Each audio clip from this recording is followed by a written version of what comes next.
A Mario Valdés, analista internacional. Sobre el tema internacional, Mario, decíamos con... Buenas tardes. Bueno, con un venezolano muy dado al estudio religioso de la importancia del Vaticano como religión. Pero es que el Vaticano también es un Estado y tú que eres estudioso del derecho constitucional, tienen su parlamento, tienen su poder ejecutivo, tienen su poder legislativo, tienen sus tribunales. Y además la influencia del Vaticano es mucha en el mundo porque es un Estado con población, territorio y gobierno, ¿no?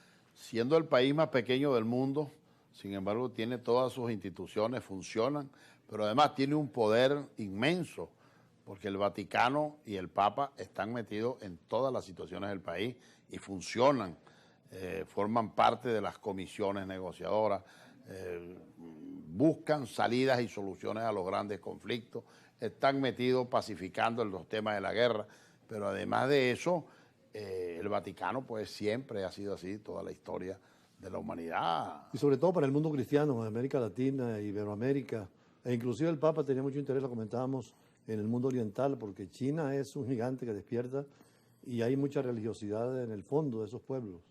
Bueno, los chinos participaban muy poco del mundo. Hay un cardenal de Taiwán, por cierto. Sí, pues lo tienen ahora, pero eso está bien. Yo creo que por la tan grande población que tiene China probablemente pueda subir el número de cardenales en algún momento. Todo dependerá del nuevo Papa y ojalá esperemos que el nuevo Papa ya cuando salga el humo blanco pueda ser un hombre vinculado a nuestras tierras.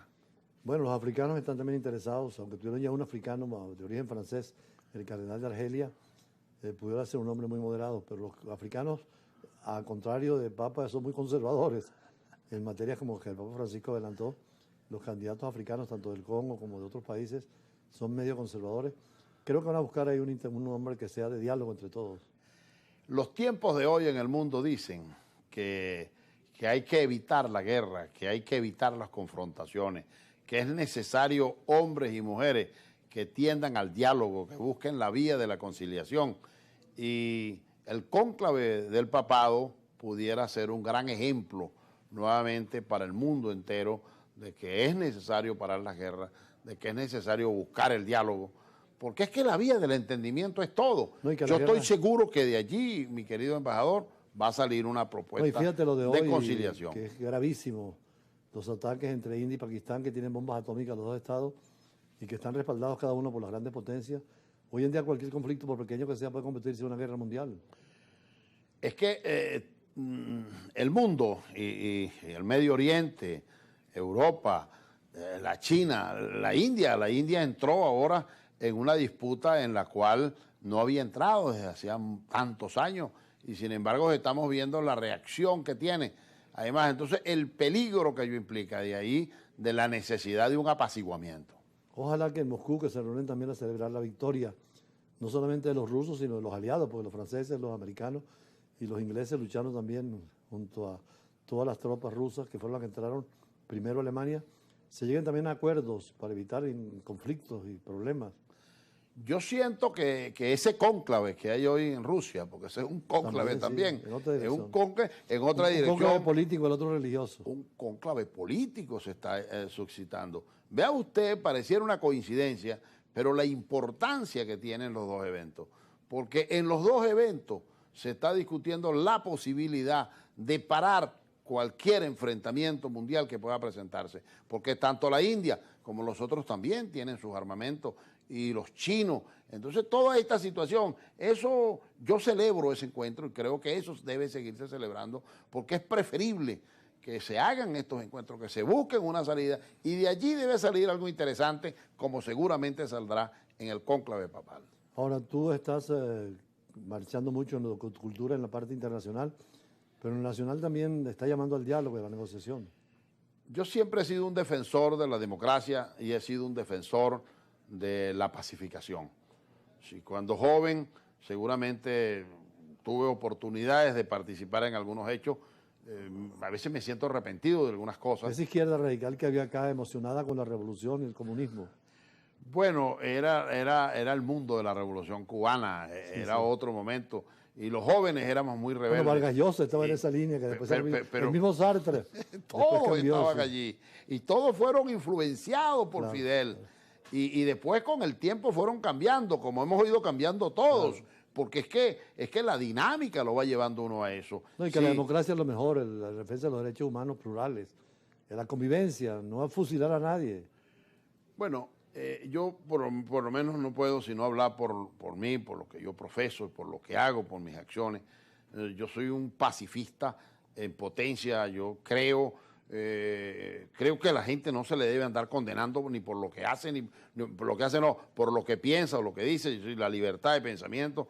Sí, yo pido permanentemente la liberación de los presos políticos en Venezuela y en cualquier parte del mundo. Creo que nadie puede estar preso salvo que sea sorprendido en un estado de guerra con armamento, pero si eso no sucede, yo pido la liberación de los presos siempre en todas partes. El Papa pidió que en sus reuniones últimas estuvieran presos de las cárceles de Roma y compartió con ellos.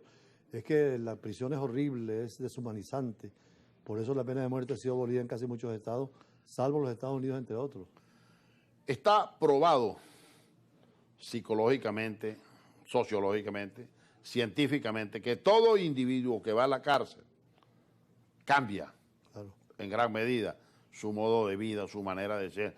Y dígame usted, hombres inocentes que van a la cárcel a pagar muchos años y después se demuestra su inocencia. ¿Quién les paga eso? Acaban con su familia, acaban con su vida. El individuo entra sano y sale convertido en un delincuente muchas de las veces. Pocos hombres y mujeres pueden tener una rectitud, un comportamiento, una resiliencia, una manera de identificarse y de ser como lo hizo Nelson Mandela, como lo han hecho muchos presos venezolanos en otros tiempos y otros momentos, que pagan cárceles por las razones que hayan sido y sin embargo se convierten en más pacifistas de lo que eran porque seguramente eran hombres violentos o participaron en algunas acciones. Pero bueno, son cosas de la vida. Por eso es que es necesario vivir la historia, conocerla, para evitar que se cometan errores. Bueno, yo acepto la invitación que me haces a una actividad cultural y universitaria en Barinas, hablar sobre el Esequibo, la historia, la diplomacia, la necesidad de diálogo y negociar directamente para tener que resolver sin ir a conflictos y guerras, como fue en una oportunidad casi que estuvimos en una guerra mundial entre Inglaterra y Estados Unidos por el Esequibo, precisamente en la doctrina Monroe. Claro, nosotros en Barinas vamos a convertir Barinas en el primer país internacional en distintas áreas, en la agricultura, en la ganadería, pero sobre todo en el mundo universitario, porque Barinas es una ciudad de hombres y mujeres fértiles, trabajadores, entusiastas, y allí, por supuesto, usted será nuestro invitado a partir del 25 de mayo, que ganemos la gobernación. Usted tiene que acompañarnos y tendrá que dictar una de esas buenas charlas y conferencias. A mí me gusta ver los alumnos que he tenido en la universidad en funciones públicas porque tienen posibilidad de aplicar lo que han aprendido y sé que tú eres un intelectual que ha venido trabajando mucho en estas áreas, así que pronto lo veremos, pero voy a tener ahora en el mundo internacional a la Cámara de Rumanía, que es muy importante. Acaban de haber elecciones la semana pasada y hay preocupaciones en Europa por esa línea antidemocrática de algunos gobiernos, pero ellos están interesados en las relaciones entre Rumanía y Venezuela y a motivarlos para que vayan también a los estados a hacer negocios. Rumanía es un gran país. Nosotros estuvimos por allá en una época y conocimos a Nicolásito Ceausescu. Caramba, ese muchacho. Complicado. Ese muchacho. Murió sí, producto de esa violencia. Y esa sí, pero compartimos porque lo conocimos en el comité preparatorio. Cuando no tenía tanto poder. No, era un joven, éramos todos jóvenes, y él formó parte también junto conmigo y otros compañeros venezolanos del comité organizador del Festival Mundial de la Juventud de los Estudiantes del año 78, 79, pero después lo trajimos invitado por la Federación de Centros Universitarios.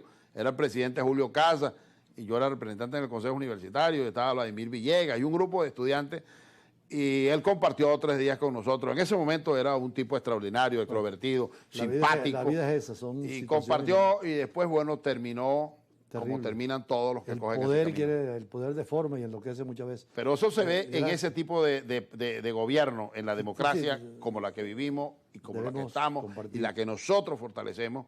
Nosotros vivimos permanentemente fortaleciendo la democracia. Mario, como dicen los rumanos también, arrivederci, igual que los italianos.